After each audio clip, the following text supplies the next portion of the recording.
Xin chào các bạn, chào mừng các bạn đến với channel của mình. Hôm nay mình sẽ làm một nhiệm vụ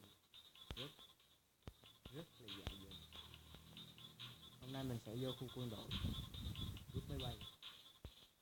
Và trước khi cướp máy bay, chúng ta sẽ thử tung vài vòng.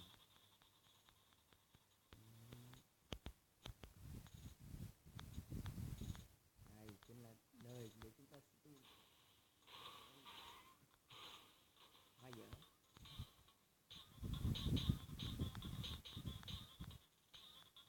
Từ nhé.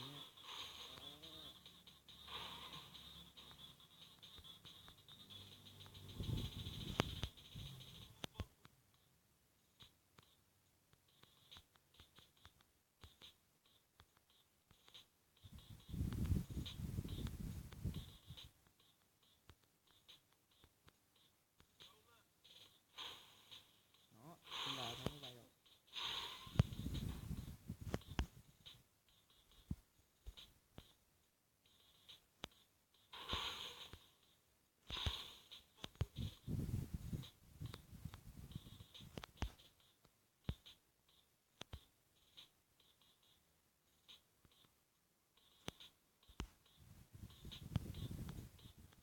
Không biết cái máy bay này nó bay được không? Chắc không được, nó chỉ trực thăng.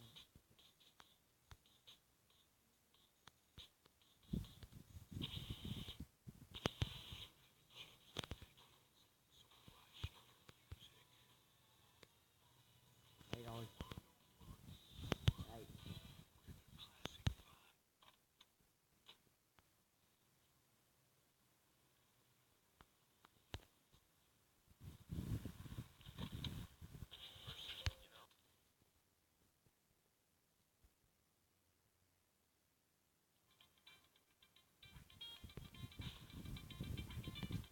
Chúng ta cùng đi nào.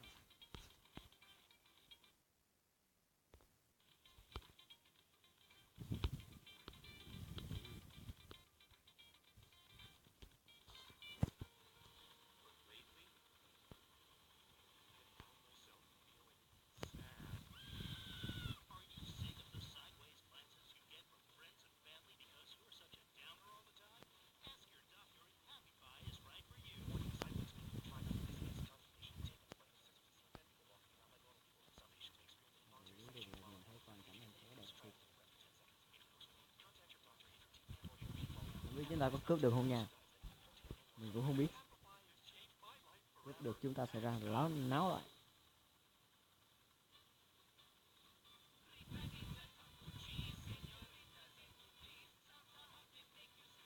Trước khi đi mình đã mua máu với giáp.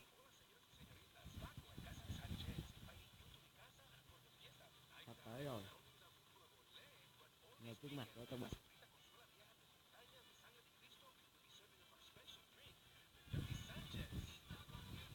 Và mình sẽ xem xét tình hình.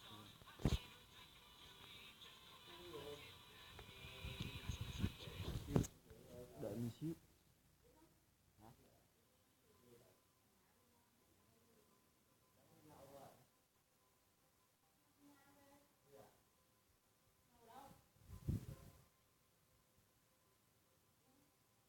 Ê.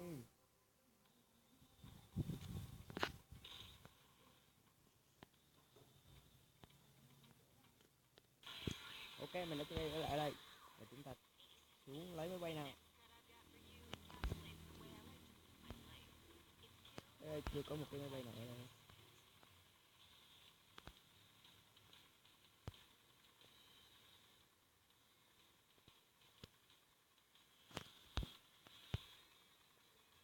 Mà phải hạ xuống để cho máy bay ra đi. Chúng ta sẽ vô cướp.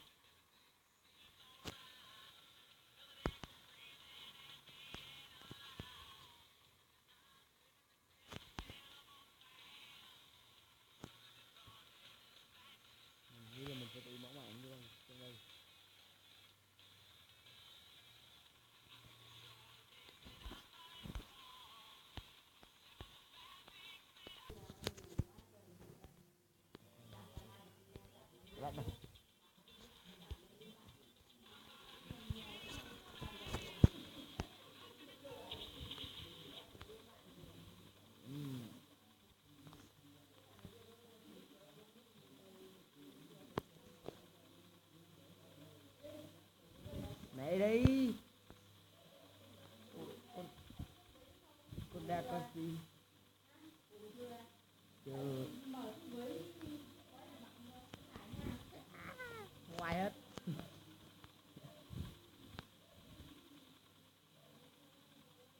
Ngoài hết.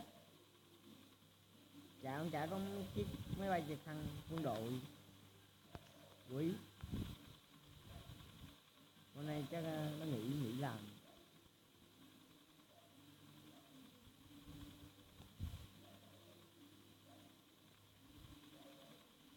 Gì ta?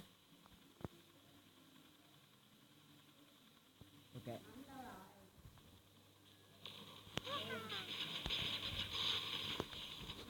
Dạ.